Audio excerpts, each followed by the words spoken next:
नमस्कार, मेरा नाम वरुण झा है और आप जनता जंक्शन देख रहे हैं।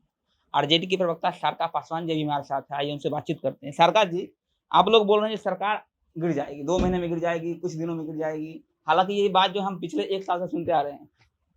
नहीं, अभी तो देखिए पिछली विधानसभा से अभी सरकार बने हुए 6 महीने हो गए हैं और सरकार अगर टिकी होती, बना तो ली है इन्होंने जोड़-तोड़ की राजनीति करके, डकैती करके, हमने देखा किस तरीके की अनियमितता देखी गई काउंटिंग में, किस तरीके से हमारे कई विधायक जो हैं, वो अल्प मतों से उनको बाय फोर्सली हराया गया। मतलब कहीं न कहीं एक सत्ता का रहने का दुरुपयोग करके उन लोगों ने इस तरह की रणनीति तैयार की और हमारे विधायकों को गलत तरीके से हराया गया और उन्होंने डकैती करके सरकार बनाई है। और इस पार्टी के जो 4 पार्टियाँ हैं जिसमें हम हैं और साहनी जी की है, वीआईपी है और जेडीयू और बीजेपी। आपने देखा कि 6 महीने हो गए जो इनके मैनिफेस्टो में था, जो इन्होंने बिहार की जनता से वादा किया था, उसमें नौकरियाँ भी थी, महिलाओं की सुरक्षा भी थी, बिहार का विकास भी था और तमाम ऐसे मुद्दे थे जो इनके मैनिफेस्टो में बहुत बोल्ड लेटर्स में लिखे थे। तो क्या 6 महीने पूरे हो गए, एक भी अपने मैनिफेस्टो के वादे को ये पूरा कर पाए हैं? या क्या अपनी सरकार को ही ये अस्थिर कर पाए हैं? तो ये तो दिखा रहा है कि ये सरकार बहुत चंद दिनों की आप ये बोल मेहमान रहे हैं है। जो इलेक्शन कमीशन जो है वो इंडिविजुअल नहीं, आप किसी पार्टी का हो गया है।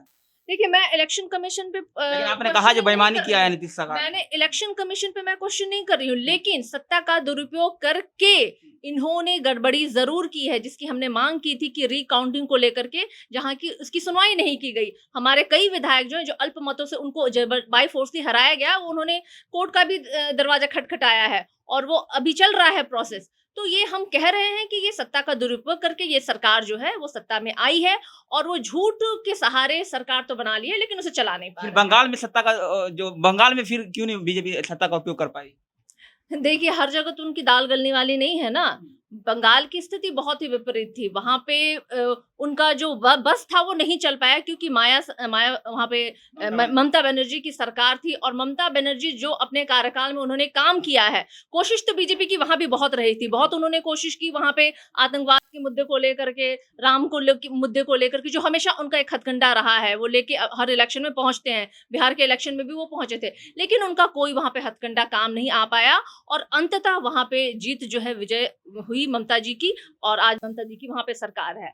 लेकिन बीजेपी की और जेडीयू की हमेशा ये रणनीति रही है कि किस तरीके से वो अपने सत्ता का दुरुपयोग करके और इस तरह की जो कहते हैं कि जमीनी मुद्दों से हट करके ऐसे मुद्दे वो लेकर के आते हैं, जनता को गुमराह करने की कोशिश करते हैं, लेकिन हर जगह वो सक्सेस नहीं हो पाते। लेकिन बिहार में उन्होंने ये किया है, बिल्कुल।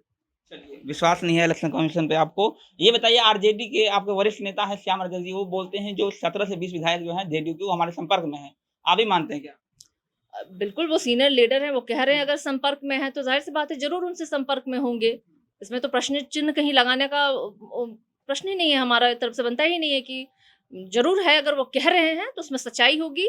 संपर्क रहना ये कौन-सी बड़ी बात है, सारे आप हम सब जानते हैं कि सभी दल में लोग हैं।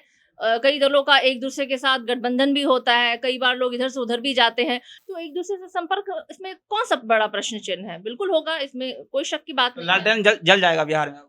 लालटेन तो देखिए बहुत पहले से जली और लालटेन ही एकमात्र उम्मीद है बिहार की जनता को। एलईडी का ये स्वप्न दिखाते हैं, देखिए गाँव में क्या स्थिति है बिजली की। ये सड़कों की बात करते हैं, आज पूरी सड़कें बाढ़ में डूबी हुई हैं। ये बिहार के विकास की बात करते हैं, नीति आयोग ने इनको रिपोर्ट दे दिया कि बिहार जो है निचले स्तर पे गिर गया है। तो ये कहाँ-कहाँ झूठ बोलेंगे? इनकी झूठ तो जनता के सामने है। इनके पास तो अब रिपोर्ट कार्ड मिला हुआ है। तो ये सरकार जो है ये झूठ के सहारे जनता को गुमराह करने वाली सरकार है। लॉ एंड ऑर्डर देखिए बिहार की इतनी बदतर है। आज महिला सुरक्षा का दम भरने वाले लोग प्रतिदिन बिहार में अपहरण, बलात्कार और हत्या जैसी जघन्य घटनाएँ हो रही है और नीतीश कुमार जी जो है ना सो कॉल्ड जो कहते हैं सुशासन बाबू और महिलाओं के विषय में बात करने वाले, आधी आबादी के बारे में बात करने वाले लोग आज मूक दर्शक बने हुए हैं और इन्हीं के शासनकाल की मुजफ्फरपुर बालिका गृहकांड भी देन है। तो ऐसे लोग क्या बात करेंगे? इनके पास तो जवाब नहीं है देने के लिए। आज जनता ठगी हुई महसूस कर रही है कि इनके वोट का इन लोगों ने गलत इस्तेमाल किया, जबरदस्ती डकैती करके इन्होंने सरकार बना ली है, लेकिन चला नहीं पा रहे हैं। चला नहीं पा रहे हैं, लेकिन जैसे तेजस्वी यादव जी दिल्ली से लौटे हैं, काफ़ी सक्रिय दिखाई दे रहे हैं पार्टी में। आपके प्रवक्ताओं के साथ उन्होंने पहले बैठक की, आज विधायक दल की बैठक बुलाई है। क्या कुछ आगे की रणनीति है? नहीं, थोड़ा सा होमवर्क में गलती होगी। सक्रिय वो शुरू से रहे हैं, चाहे वो विधानसभा चुनाव के पहले की बात हो, चाहे वो बाद की बात हो, चाहे अन्य भी किसी भी दिन की आपदा बात काल में हो। सक्रिय नहीं रहते। नहीं, नहीं, वो हर चाहे आपदा की स्थिति हो, आपने देखा आपदा की बात आपने कही थी, तो कोविड में ये इतनी बड़ी महामारी थी जिसमें कि नीतीश कुमार जी सत्ता दल वाले लोग हैं ना, उन्होंने अपने जनप्रतिनिधियों को मना किया कि आप क्षेत्र में ना जाए। उनके तो एक हमने देखा कि मेवालाल की मृत्यु भी हुई कोविड के द्वारा।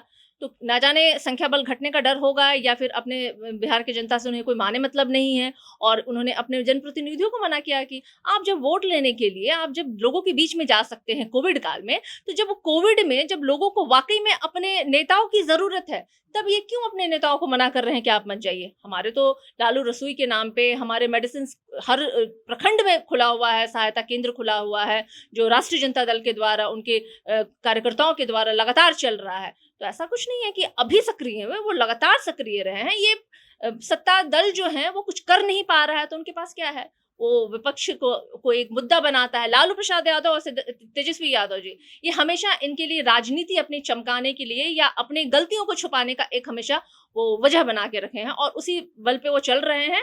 अन्यथा उनकी राजनीतिक सच्चाई बची नहीं है। आपके साथ मीटिंग हुई, प्रवक्ताओं के साथ मीटिंग, क्या कुछ आगे की रणनीति हुई? सरकार को कैसा घेरा जाए? ऐसा कुछ हुआ होगा? सबसे पहले तो जो रणनीति होती है पार्टी की, वो कहीं डिस्क्लोज नहीं की जाती है। तो रणनीति बहुत हमारी बहुत मामले में हम लोगों की बातचीत हुई, बहुत सारे इंस्ट्रक्शंस दिए गए, बहुत सारी चीजों पे डिस्कस हुआ, लेकिन उस रणनीति का मैं खुलासा तो नहीं करूंगी। सरकार को हमें घेरने की आवश्यकता नहीं है। सरकार अपने ही झूठे वादे जो किए थे उसमें वो घिरी हुई है। सरकार जो अंडर प्रेशर पॉलिटिक्स में पड़ी हुई है उसमें वो घिरी हुई है। सरकार बहुत फेलियर है, अपनी विफलताओं से वो घिरी हुई है। तो सरकार तो पूर्णतः अपने ही काम और जो कहते हैं से घिरी हुई है, तो इन्हें घेरने की आवश्यकता नहीं है। सरकार बहुत जल्द खुद अपनी नाकामी से गिरेगी। शुक्रिया बातचीत करने के लिए। हमारे साथ आरजेडी की प्रवक्ता सरका पासवान जी थी। उनका साफ-साफ कहना है कि सरकार जो है अपनी विफलताओं से खुद घिरी हुई है। बहुत जल्द जो है सरकार गिर जाएगी। मेरा नाम वरुण झा है। आप जनता जंक्शन देख रहे थे। बहुत-बहुत धन्यवाद।